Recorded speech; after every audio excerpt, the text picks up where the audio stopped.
Eeyyanii Arabiyaa Majlisni akka humna keessaniitti ajajachuu ni dandeessanii. Kaaree afurirraa hanga kaaree mana keessan guututti ni ajajtanii. Har'aan tana majlisaa kaaree afur akkasuma kaaree 5 akkasuma majlisni ammaan tana argaa jirtan kun kan magaazina keenya keessa ture har'aan tana gara mana isaatti galchineedha.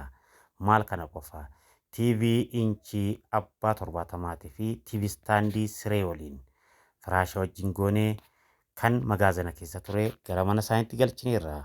Maarree Sayyid Arabiyaa Majlis hoo daawwattan majlisa qofa osoo hin taane afaawwan halluu adda addaatiin koonfartiiwwan akkasuma sufraawwan halluu adda addaatiin qopheessineerra. Maarree isin chaanaalii kana hanga dhumaatti ilaaluudhaan yaada keessan koomentii irratti ibsuudhaan Sayyid Arabiyaa Majlis yeroo hunda hojii isaa akka daawwattan subscribe gochuudhaan akka gara chaanaalii kanatti makamtan kabajaan isin gaaffeerra. Iddoon keenya godina Shawaa Kaabaa Aanaa Darraati. Sayyid Arabiyaa Majlis. Assalamu alaikum warahmatullahi wabarakatuh. Daawwattoota keenya akkam jirtan nagaadhaa jirtu bakka jirtanitti nageenya rahmee rabbii si kanaa jira. Har'aan tan ammoo majlisa xiqqaashi abbaa digdamaatiin kan hojjetamtedha. Garuu tanuma akkuma argaatanii kaaree 5 maashaallah tinoo tana raawwannee firra obboleessa keenya fi obboleessa keenya bichuu qotiifama obboleessa keenya egaa mufaa jedha. Egaa halluu bareedaadha abbaa xiqqeessa digdamaatiin kan hojjetamee jiru. Kanaafuu har'aan tana gara mana isaaniitti galchuuf qophiirra jirra. Majlisonni halluu adda addaatiin hojjetamanii jiran hundi isaaniitis isaanis dabaree isaaniitiin ni galan jechuudha inshaallah. Yoomiyyuu taanaan filannoon keessan Sayyid Arabiyaa Majlisoo ta'e wantoota qulqulluu wantoota babbareedaa nu bira argattanii chaanaalii kana laayik sheer sabskiraayib gochuudhaan warroota hin dhaqqabneef immoo dhaqqabsiisa isiniin jenna. Majlisa qofaa miti Sayyid Arabiyaa Majlis biraa kan argattan afaawwan halluu adda addaatiin koonfartii akkasuma sufraa kan rakabootii fi kan nyaataa kan uffata siree uffanni Arabiyaa Majlisa halluu adda addaatiin tiraasota meeshaaleen manaa hundisaa iddoo tokkotti Sayyid Arabiyaa Majlis biraa ni argattu. Maarree wanti isinirraa eeggamu chaanaalota Sayyid Arabiyaa Majlis karaa sooshaal miidiyaa hundaatiin hordofuu ni dandeechanii. Egaa maamiltoota keenya majlisa ammaan tan argaartan kun kan obboleessa keenyaa kan magaazina ture har'aan tana gara mana isaatti galchinee fi farrashneefidha.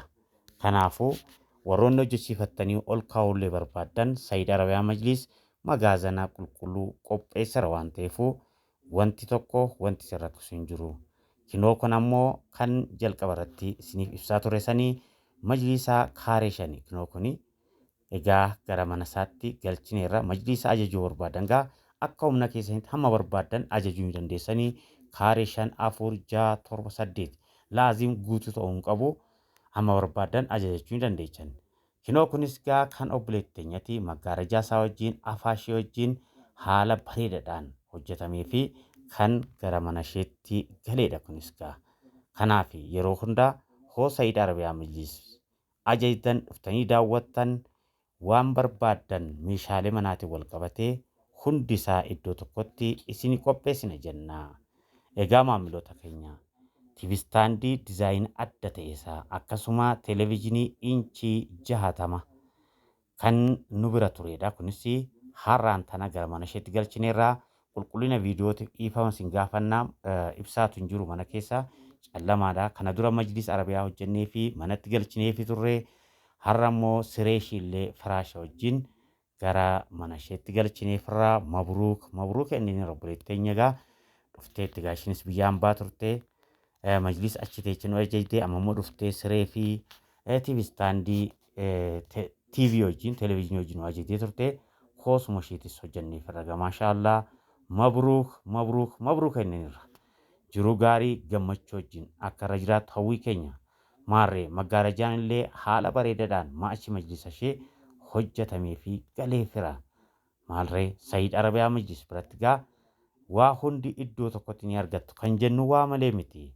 Egaa maamiltoota keenya ammaan tanallee majlisa Arabiyaa warri hojjechiisachuu barbaadan uffata Arabiyaa haaraa hagaggalchineerra. akkuma beektan yeroo darbee gara Jibuutii imallee turre uffatoota halluu adda addaatiin qabannee dhufneerraa kan magaazana turas gara ammaa tana baasnee itti hojjechaa jirra. Namoonni baay'een uffata nu filachiis jechaa jirtanii kinoo filadhaa uffatoota halluu adda addaatiin galchineerra waan ta'eefu itti hirmaadhaa hirmaachisaan ergaa keenyaa maashaallah mabruuk. Egaa maamiloota keenya viidiyoo itti aanu immoo majlisa ammaan tana argaartan kana farrashneerra xumurreerra hojjennee mana isaanii qalamii dibaa jiranii yeroo goggogeef isallee gara manaatti qabannee ni dhufnaa.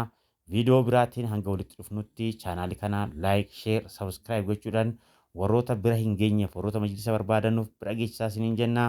Waan waliin turtaniif guddaa galatoomaa. Sayiid Arabiyaa majlis yeroo hundaa filannoo keessanoo ta'e waan yaaddanii olitti nuhis tajaajila maamiloota keenyaaf kennaa jirra waan ta'eefu warroonni hojjechiifattanis warroonni hojjechiifachuu barbaadanis gaa yeroo hundaa waan daawwattanuufu waan nu ajajdanuufu waan yaadannu kennitanuufu guddaa galatoomaa isiniin jennaa. Guyyaa gaarii isiniif hawwaa. Salaamu alaikum warahmatullahi wabarakatuh.